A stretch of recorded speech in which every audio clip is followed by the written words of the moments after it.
Hi, good afternoon, everybody. How are you? My name is Erlima Owens. I'm the president and founder, principal consultant of the Association of Women Construction Workers of America. I also have a training program called Building Success with AWCWA. It's a pre-apprentice construction, safety, professional service, technology, green energy training program. Had to get it all out at one time, right? So I'm honored here today to moderate this panel, such a great panel of people that I haven't seen in a long time, and some that I'm going to be meeting for the first time today, like you. So I want to get right into it because I understand one of our panelists does have to leave, and I'm glad that we were able to jump in and get you up here real quick. And so some of the topics that we're going to talk about today are going to be entrepreneurism and gentrification. And being here in Brooklyn, we know that that has turned Brooklyn totally over into a whole new place. And so now we're going to find out what can we do in the upcoming years to come with all that's going on in clean energy, all that's going on in the construction industry as a whole. So I'm going to ask my panel, because they are that special, to please introduce themselves and give you a slight little background about themselves. So we're going to start with the McKissick Group. Okay, I'm Isatu Begricha, and I'm director of workforce strategies and initiatives. That's from me. But you know, when you're at a firm like McKissick, with working with the fabulous Cheryl McKissick, you have to do a little bit of everything. So I have a lot of experience. I've been with them almost 2 decades now. And workforce is my, where I come from. But I do a lot with MWBEs, and I am, don't disparage me, I'm Harlem centric. Wait, we both get a pass because I'm a Queens girl. So that's where I've lived, I grew up, and I started with McKissick at the renovation of Harlem Hospital. So thank you very much for that introduction. So then we're going to go on to the New York City School Construction Authority. Please introduce yourself and tell everybody how you got started. Hey, good afternoon. My name is Gregory Glasgow. I'm the Director of Operations in the Business Development Department at the New York City School Construction Authority. We build and rebuild all the buildings for the Department of Education. And the Business Development Department, particularly under me, we run the mentor program. There is a boss above me, of course, the vice president and the president. But we have a mentor program where we work specifically with minority and women businesses. Last year we contracted $145 million with minority and women businesses in our mentor program. And over the last fiscal year, we did $800 million in our broader program, because the School Construction Authority has a $1 billion budget. Our annual budget for the next 5 years is $19 billion. But we want to talk about entrepreneurship, because again, in growing your business, there are many things that have to be done. And I've been at the SCA for 15 years, and prior to coming to the SCA, I was working for the Faith Center for Community Development, working with churches to develop their economic base in the property that they own and control. Very good. Thank you very much for that. And so can we go on to the Brooklyn Chamber of Commerce? Yes. Hi, my name is Mark Caserta. I'm Vice President of Small Business Support for the Brooklyn Chamber of Commerce.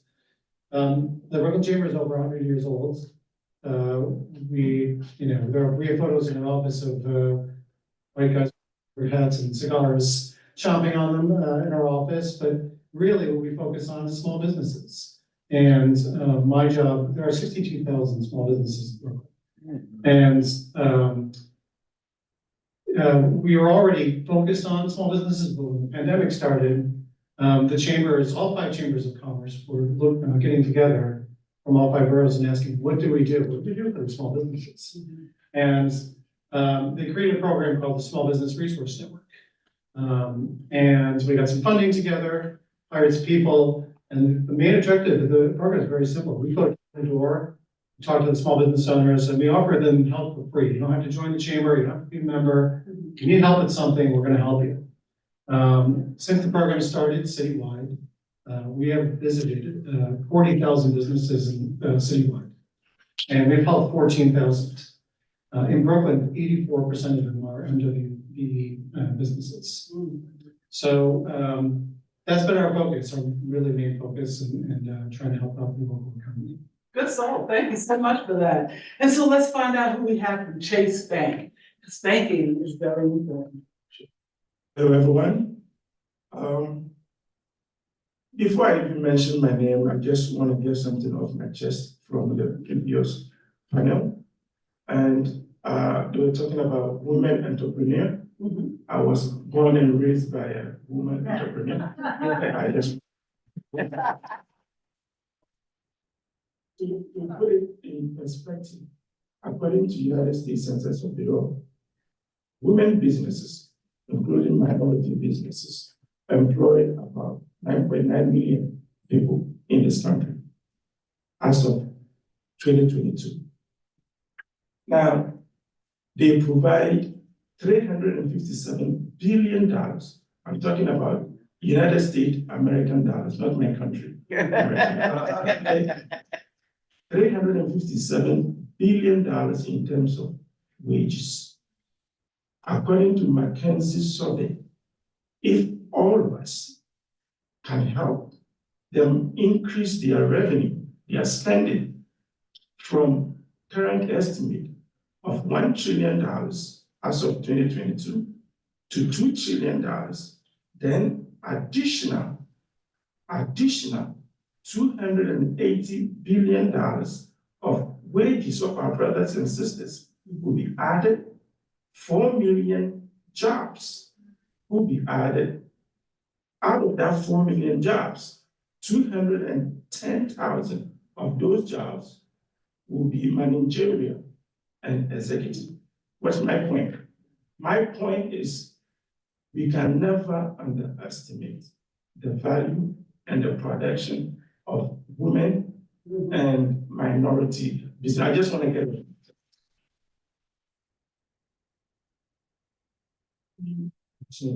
I am a senior business consultant with JP Chase. I'll make it brief. My job is simply part of JP Chase 30 billion commitment. I'm sure all of us have heard about that. If you haven't, please, www.jpmorganchase.com/DEI. It's the 30 billion commitment to reduce racial gap. My job is I manage a program called Coaching for Impact. And basically I do two things. I go around Brookland and do community event like this to discuss important business topics to our brothers and sisters who own business. The second thing that I do is I do one-on-one mentorship for minority small business owners. Thank you. Very important. So I want to just get right into the questioning, and I'm going to start off with McKissick and McKissick. What is the cultural impact of entrepreneurial and construction development for your organization? Since it has a rich history of African and African-American participation in the community development, give us some information on how that works with your organization. Well, I mean, usually come in as a consultant in the construction management team. And a lot of our responsibility is procurement, how to procure, small businesses and people of color, women in the construction industry. And then one of the things, and I guess it's a little obvious, and that's, small businesses that are women, minority based, hire and bring in other minorities and women. So that increases right there. That makes it very much in the way that Kofi was explaining. It grows, right? And so we try to not only recruit, procure, but also to support. Because, I mean, it's one thing in getting the contract, but there's another thing to keeping it. That's right. And so, there's lots of support and there's lots of obstacles. And, you know, you could get $1 million contract and it could put you out of business if you're not savvy and if you're not careful, if you don't, you know, understand the landscape. And so, you know, McKissick has lots of history and lots of experience. And we try to bring that to the table, and also to keep our entrepreneurial spirit ignited, because some of this could blow you out and mess you up and put you out of business very easily. So Yeah. yeah, that's. But I want to just get it one more thing out of you before I move on to the SCA.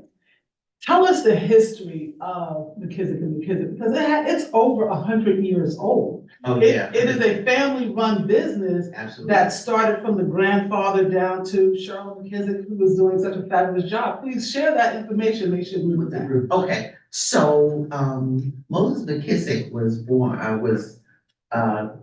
bought by the McKissicks in Tennessee from Ghana. He was a employee, not, you know, he was an employee. He was a part of the African slave trade and was bought by the McKissicks in Tennessee. And he's our original ancestor who started the company. He was bought by the McKissicks and they were construction folk that taught him bricklaying, how to make bricks. And he became an expert bricklayer and was able to grow his business, get out of his situation, get out of, and to increase it by teaching all of his sons. His son became a brickmaker and his son's son became a brickmaker. And they were able to incorporate the business, start the McKissick business, and incorporate in, I don't know why, it's 1930, no. We know it's over 100 and some odd years old. Yes, and so I don't know why it's, I know, because I know it too, and I know it is slipping me right now, and it's really Right. terrible. Anyway. And now it's owned by his great granddaughter. Oh, yeah, it's been passed down by 5 generations. So this is, when you talk about entrepreneurship and you talk about growth, this is what you're looking for. Oh, I got one more thing I want to say. Mhm. They were the first African Americans to get a governmental contract. Exactly. And that's important, and that was the Yes. Tuskegee Airmen Terminal.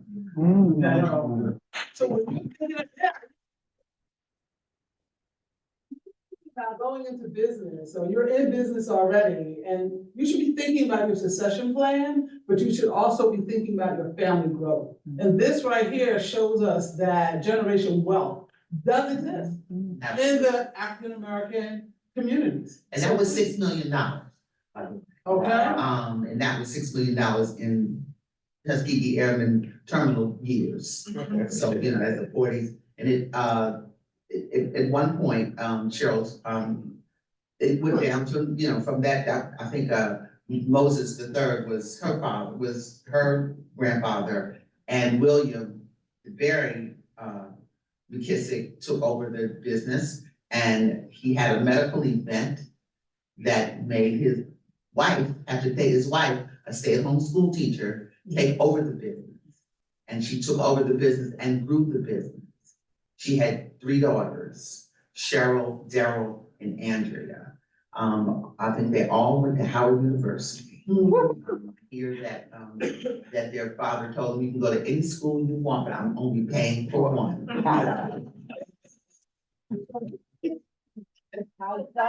So much for giving us that rich history about Cheryl McKissick, And I work with Cheryl here.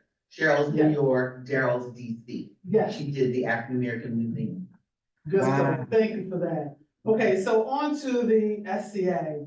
what is the cultural impact of entrepreneurship and construction development for your organization? New York City had a mosaic of communities. How does the entrepreneur get a chance to benefit with you? Well, what we like to say is in the mentor program, one of the things everybody has to realize is that the money, and this is what we tell the developers, that the money that we spend on all of the projects at the school construction authority, the money comes from the taxes of all of the people of the city of New York. So we want in some way the benefit from those projects to be equitably distributed. So we're talking about the rainbow. And one of the reasons the mentor program was created was to make sure that minority and women businesses benefited from the construction of the schools and the rebuilding of the schools. Now, what we do is, again, to get into the program, you have to fill out the application. It's online, and it's www.nycsca.org. But a company just has to do 2 contracts of $25,000 or more. And what I like to say is they come in as tradespersons, because many times you come in as a tradesperson, they all know how to do their work. But doing work for a government entity involves a lot of paperwork. So what we like to say is that we'll start out growing their business, because they may start out as tradespersons, but as they progress through our program, which is like 4 to 6 years in the early part, the mentor part, then we have a graduate mentor program. So in the first part, you're bidding on projects up to $1 million with no bonding. In the second part, the graduate mentor program, you're bidding on projects between 1 and 3 million. You have bonding at that. So by the time you finish again from 6 to 8 to 12 years, you're not a tradesperson, you are a construction business. Because you have to have field staff to monitor those projects. No more are you a one-person shop. You've got to have people in your office who are managing the back office, who are getting out the requisitions, the requests for information, the estimating. So that we take pride in that, because just as we've talked about here, all of those minority businesses that do work for the SEA, they hire from their own communities. So that when you have Blacks and Hispanic businesses that are doing well at the SEA, they go to their community to hire work. So there is the real trickle down economics, because that money travels down to all of the communities. And that's one of the things that we get the pleasure of in the Business Development Division, because we're there advocating for opportunities for minority and women businesses to get the opportunity to grow. And it's not only in construction, because again, as a governmental entity that has over 1,000 employees, we purchase everything. We just moved into a new office. We have office things that we have to purchase. We have catering that we have to do. We have events, we have papers, we have giveaways when we go to events. So that again, the person that prints up our giveaways is an MWBE. So when you're thinking about businesses, you want to think about who is going to buy my product? Who is going to be the recipient of what I need to sell and pay me? And then you begin to focus on meeting those people to grow your business and making sure that you can't do it by yourself. One of the things I always say, the greatest thing in a business is to understand what skills and talents you have and what skills and talents you need to add on to yours to make that business successful. Because all of us can't do everything.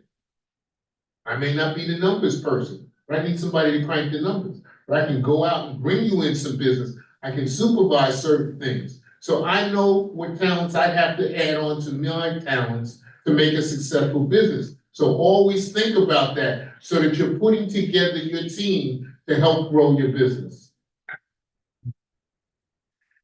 As someone who lives in Bed-Stuy, born in Harlem, raised in the Bronx, been in Brooklyn since 1981, I've seen the neighborhood change. I work for the Metro Tech Business Improvement District, downtown Brooklyn. And when they talked about CDFIs, when I left the state, I had a job with the state economic development. When I left the state, I was working for the Brooklyn Economic Development Corp, when they had a loan program. They had a citywide loan program with all of the different borough agencies, and I was running that. So the government has things for you, and if any of you ever get a contract with the city has government contracts and loan programs that will help you grow once you get a contract. But you've got to figure out what you want and who wants to buy what you have. Good, okay. All right, everybody got that, right? And I'll say that, I didn't say this, but you're right about labor, so when y'all are out there with these major contracts, don't forget about the union girls. I'm retired local 731, okay? We have WMCWs, okay? So we have one of those initials too. So don't forget us. All right, so I want to go on to the Brooklyn Chamber of Commerce asking pretty much the same question. What is the cultural impact of entrepreneurship and construction development for your organization?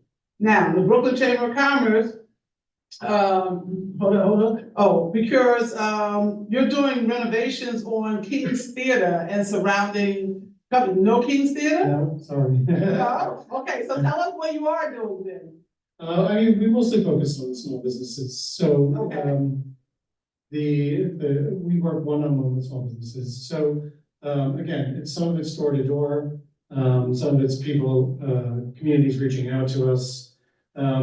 We are also a CDFI, so there's a lot of good things talked about CDFIs. Well, let's talk about CDFIs, so that people who don't know what that is can get an understanding of what that is at the moment. So we have a really small one, much smaller than where Kobe works, so, it's called Brooklyn Alliance Capital, we only started a few years ago. The major, loan that we have out of it is called the, money came from the Social Justice Fund from the owners of the Brooklyn Nets. And it's called the Brooklyn Accelerated Loan Fund. We can loan up to $15,000 to Black and indigenous people of color owned business at 0% interest. Well, they can contact me, or they can go to our website, go to the Small Business Resource Network. There's also no credit check in this, so there's a letter.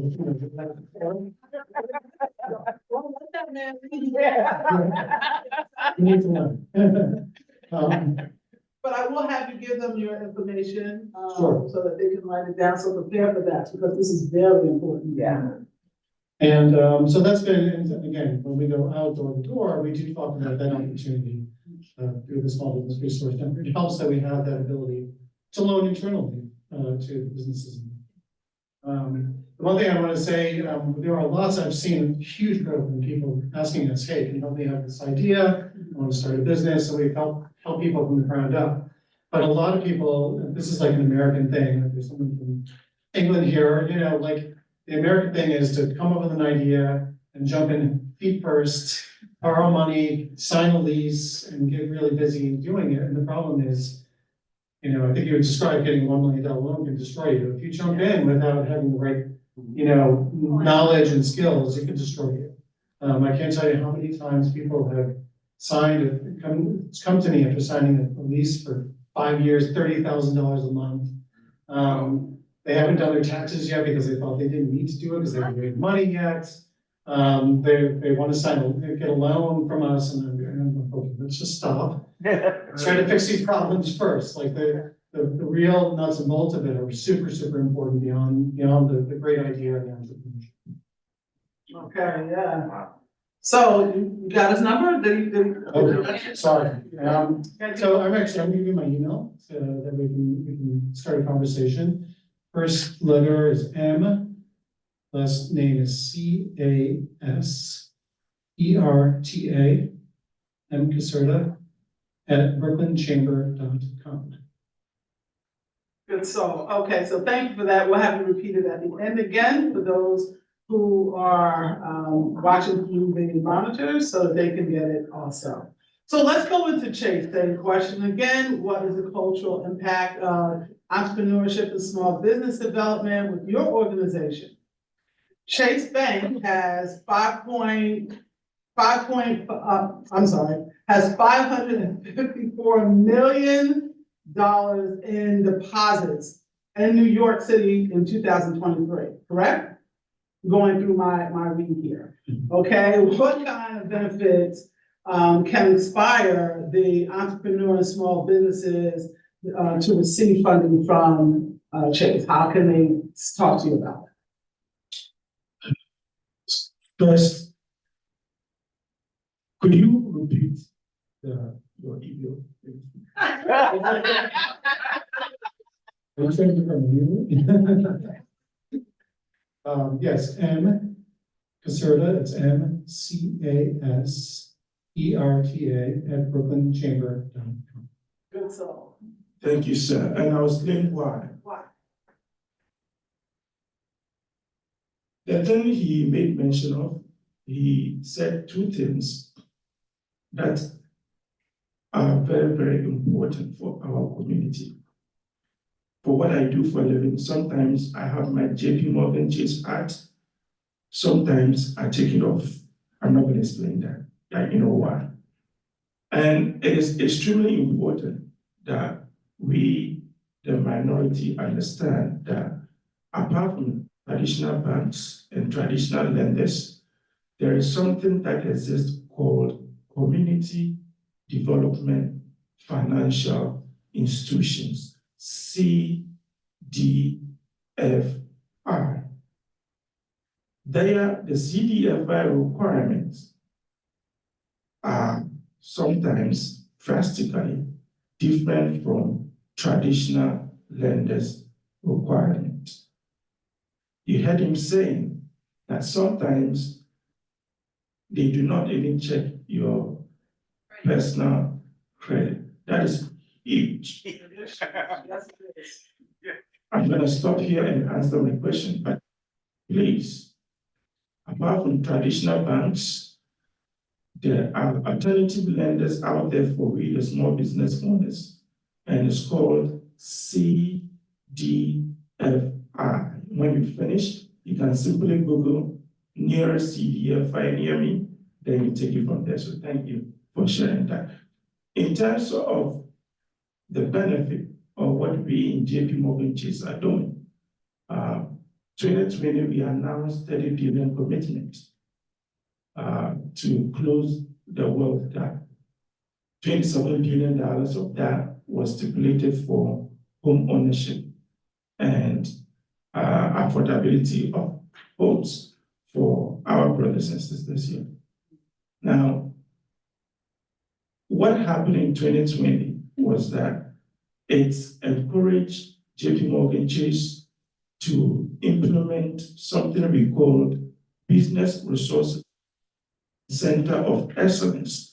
And briefly, the way it works is that every group has a stipulated organization inside JP Morgan Chase. So we have disability, we have people who are disabled group, we have Asians, we have African Americans, we have women, and we have other organizations. And each employee will assign to a particular group. There is a group called Advanced Black Pathway that is doing a lot for our community. What I do, for instance, is part and parcel of that. In addition with the 30 billion commitment that we have, JP Morgan Chase also assigned $750 million for supply diversity. All that it means is that they want to make sure that anytime JP Morgan Chase is contracting or buying, the significant amount of money of that buying and the contract goes to minorities. Now, as of 2022, the $30 billion commitment has or is almost exhausted. We have spent, I think, in terms of spending on minorities, as of 2022, spent about $556 million specifically on minority businesses. Out of that, we created about 10,000 jobs with about $661 million in wages. Lastly, though, it also allowed people like me to go into the neighborhood because we're localized.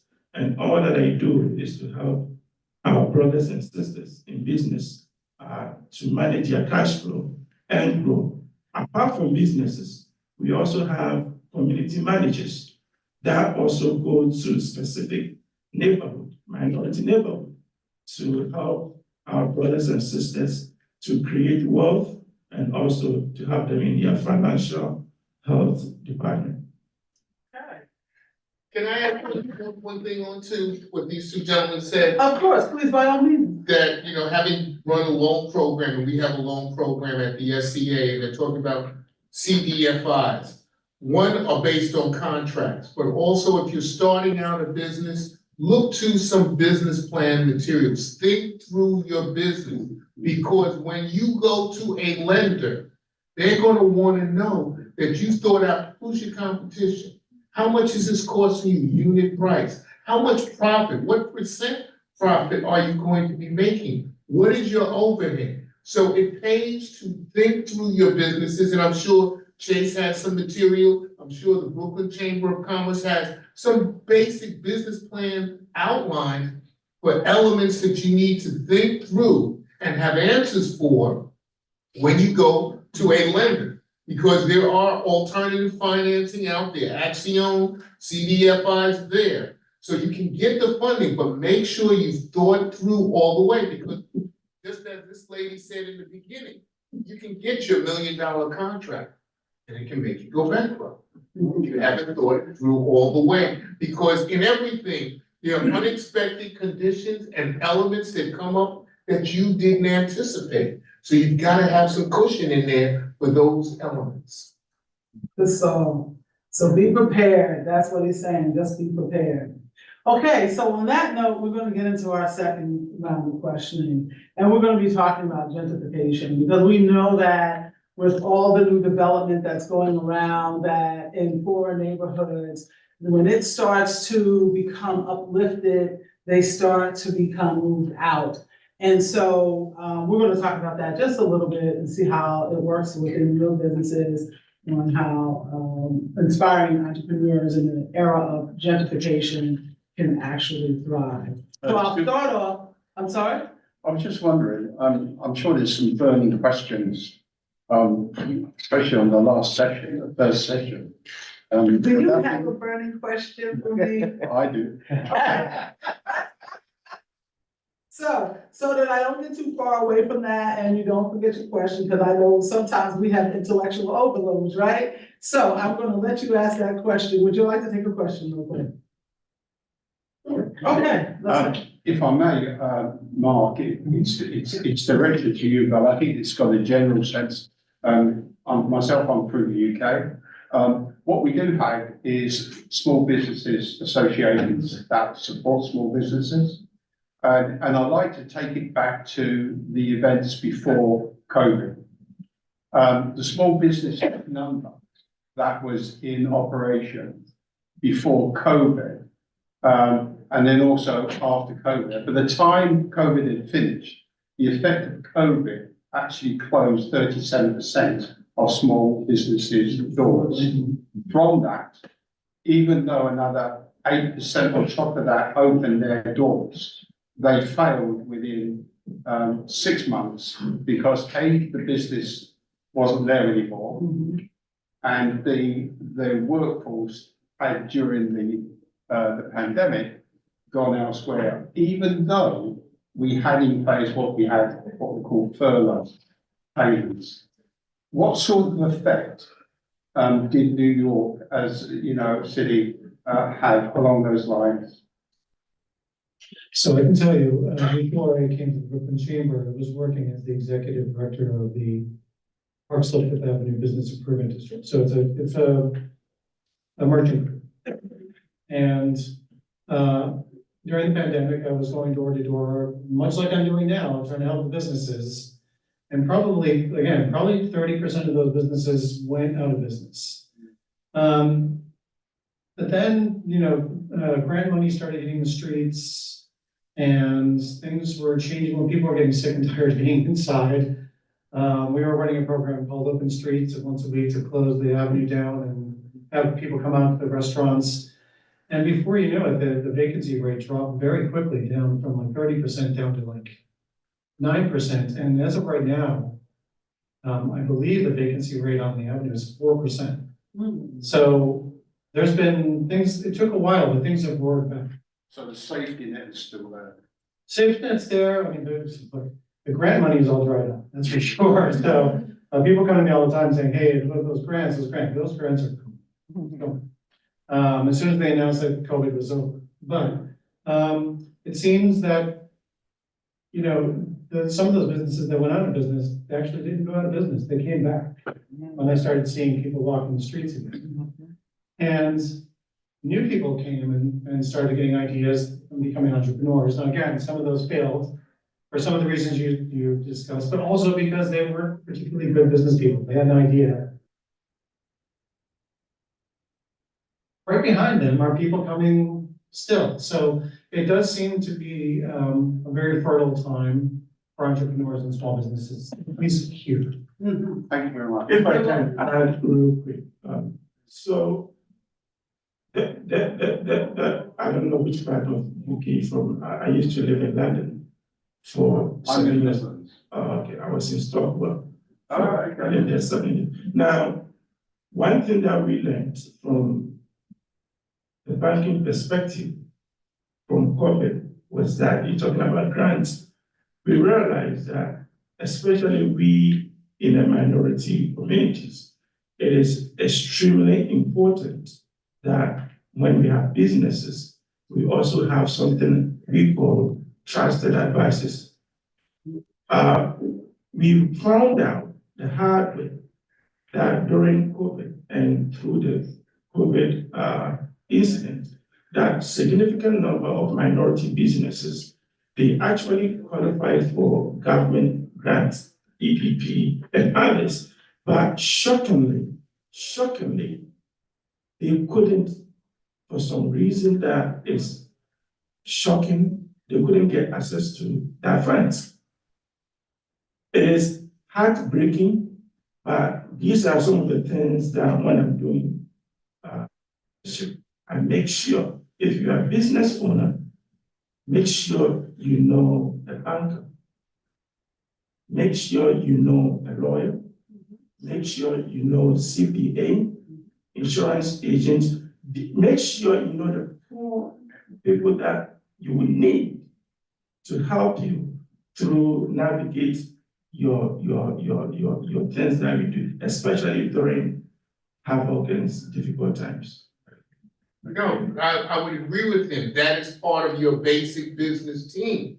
Having your lawyer, having someone to do your CPA, your taxes, and also having someone to give you advice. Because again, when he's saying they couldn't access the grant money that was available, that meant they couldn't produce the paperwork. You have to have somebody who's collecting your records, you know, so making sure you have those basic things that you can explain to anyone who you want to borrow money from. Because they want to see, how are you going to spend my money? What is your profit going to be? But you have to have your team. You can't be a business person, a successful business person by yourself. We look at Puffy, Jay-Z, they began to put together a team. They have their accountant, they have their lawyer, they have their other marketing people. Because you may be good at your business, but maybe you need to have somebody else do your marketing and outreach to bring in that business. And I would like to just add that make sure you're part of a community. Make sure that you have a community that's can tell you about some of these things that we're talking about, that you're also going to conferences, that you also know or somebody who is in business who can give you some advice about what they did. The mentorship is also extremely important, so. We've also found through the pandemic that the businesses that were within a business improvement district or a merchant association are more likely to succeed. Chamber has an MWBE committee, so you can always join them. I've spoken at their meetings, so there are a number of organizations you can join to bounce ideas off of similar type of people, to get that feedback from.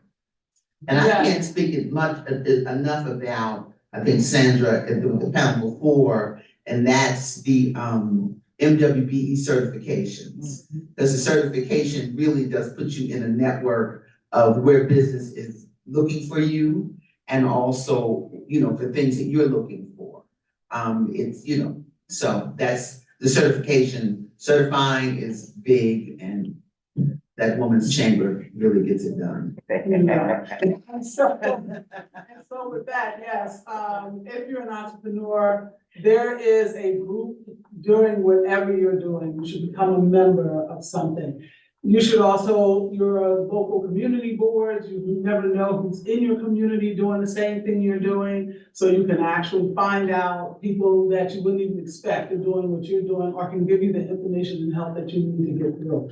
And like they said, you have the construction school authority, you have McKissick, you have the banks now, right? 2 bankers are here, actually, get them before they leave too, okay? And then you have the Brookland Chamber of Commerce. So these groups can really help you catapult your business into the next level. So please utilize that.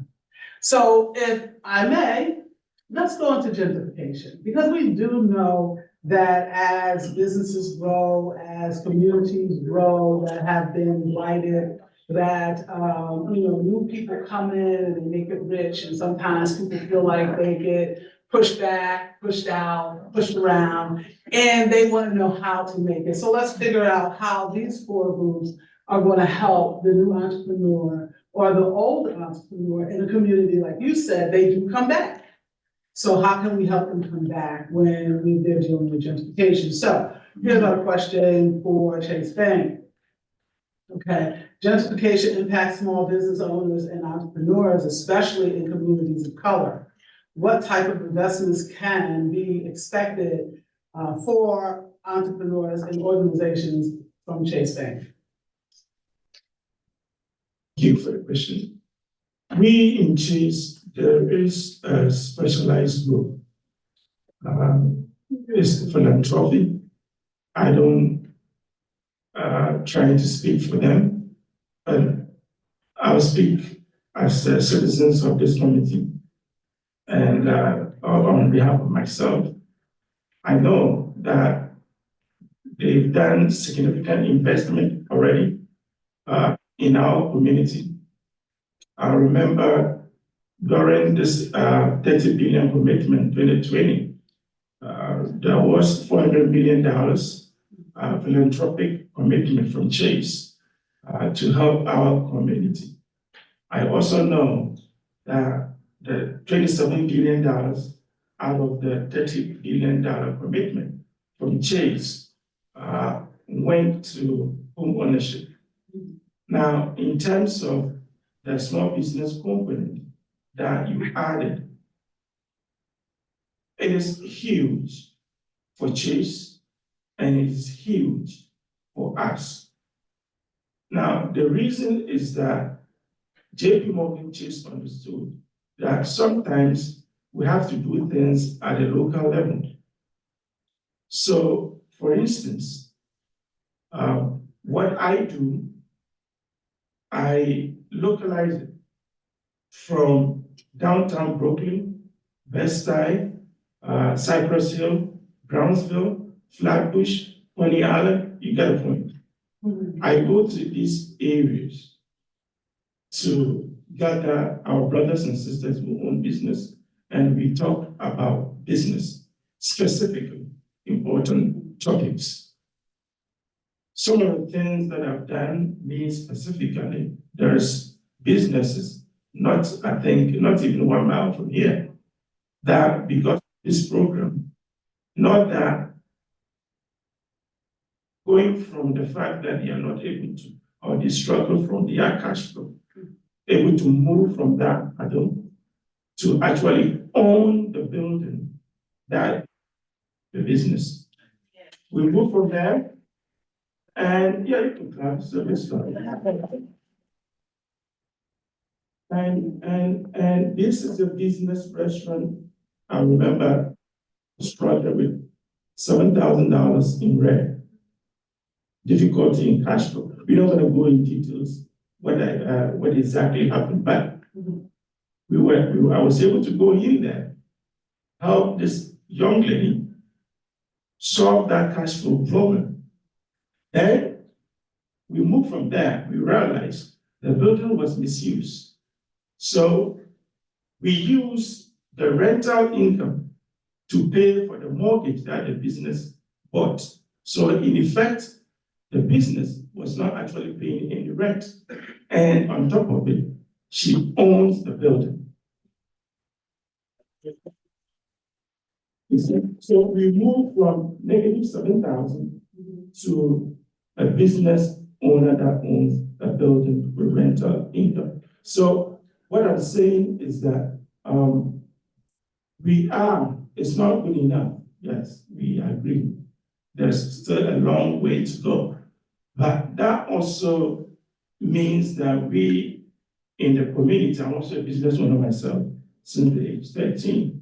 So anytime you see us, I'm referring to myself. There is something that everywhere I go, I spread.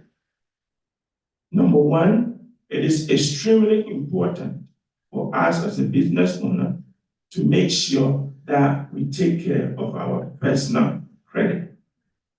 It is extremely important that we use the personal credit to establish business credit. The reason is that the trend is now changing. Nowadays, there are financial institutions that you can go and apply for business credit, and you may not need to produce business documentation, financials, tax returns. But for that to happen, that means your personal and business credit should be in good shape. The second thing that I want to spread, and I'll be quiet. The second gospel I want to spread is that it is extremely important that we don't wait until the time we file our business tax returns in order to have a relationship with our CPA. It should be ongoing. And please understand that a significant number of financial institutions in this country are what we call cash flow lenders, which means they depend on your business cash flow in order to give you loans. So it is extremely important, it's not good enough, always to show negative profit on your business tax returns. That is why it is important, make it a part and parcel to have open communication with your CPA. Thank you.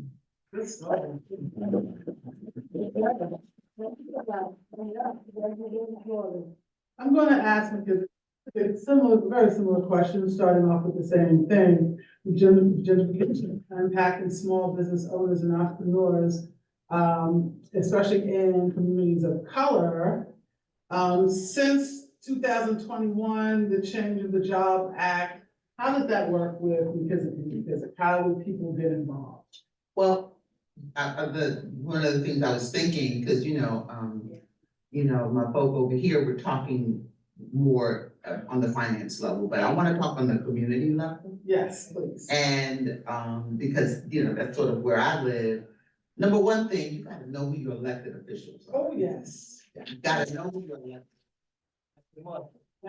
Absolutely. And you have to know, and they have to know you. Yes. They have to know what you do, who you are in that community, and you have to know, what committees they're on, all those situations. And so part of your team, and it's, your marketing and your finance team, is somebody on your team has to go to community board meetings.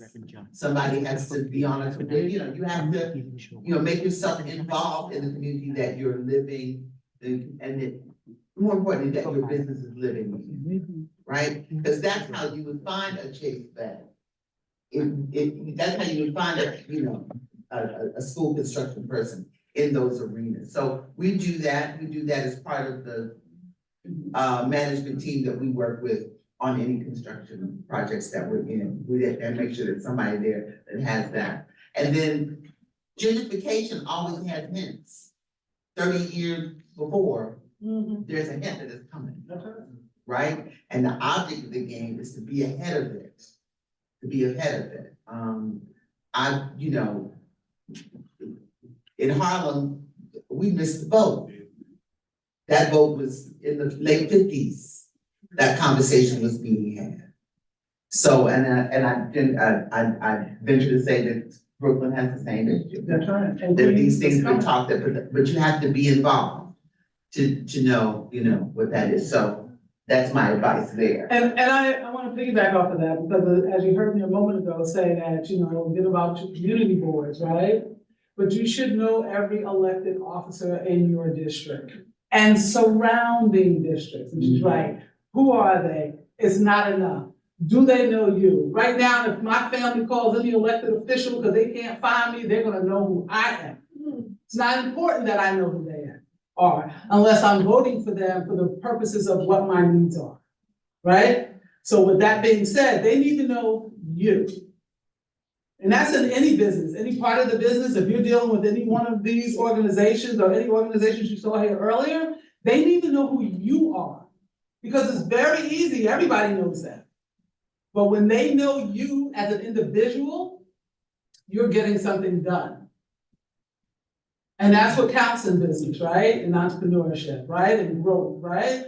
Them knowing you and you showing them who you are.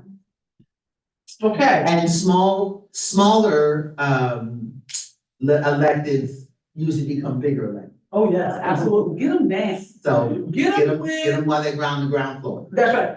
A lot of us know someone named Jim Howard. I shouldn't say his name out there, but I had to, because he used to always say, get them before the contract is signed, right? Get in before the contract is developed, so that you're developed in the contract of whatever's happening.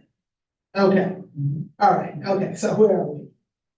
So, staying with that, we're gonna go to the Brooklyn Chamber of Commerce. How does procurement opportunities work for small businesses and entrepreneurs in the area of your organization? This is a gentrification This is a question. justification. Yeah, okay. So I have a very simple answer to that. We just talked about elected officials, and we've already talked about the community groups. We hear from community groups and elected officials. And 15 years, a part of the community, maybe they're facing some difficulties, maybe they need some financing. And that's when we step in and start working with them. So we're always happy to do that. Good so. Okay, so for my final question for the SCA is so Bloomberg had a report in 2019 on how gentrification desegregates schools in New York City. Okay, more and more children of color are becoming displaced. We understand that.